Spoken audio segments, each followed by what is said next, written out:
ফটোশপের মাধ্যমে যদি আপনি কোন একটা লোগোকে জাস্ট প্রেস করতে চান তাহলে আপনার কি করা লাগে, এই টুলবার সেকশন থেকে পেজ টুলটাকে সিলেক্ট করে দেন আপনার এরকম করে করে আস্তে আস্তে করে ড্র্যাগ করে দেন আস্তে আস্তে করে ট্রেস করা লাগে। কিন্তু দেখুন এইটা যতটা না সময় সাপেক্ষ তার থেকেও বড় কথা দেখবেন আপনাদের অনেক সময় কিন্তু এটা প্রপারলি হয় না।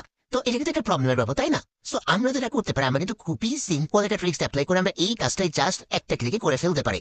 সেটা কি?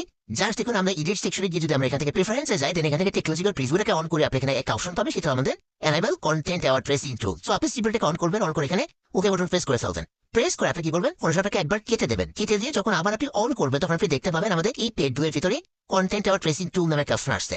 আপনি সিম্পলটি সিলেক্ট করবেন। এবার দেখুন আপনি জাস্ট এই যে বাইরে একটা ক্লিক করলে দেখবেন সিলেকশন হয়ে যাবে। দেন জাস্ট কিবোর্ড থেকে শিফট বাটন প্রেস করে তুললে দেখবেন আপনি বাকি যে জায়গায় সিলেকশন করতে চাচ্ছেন এটা অটোমেটিক করে সিলেকশন হয়ে যাচ্ছে।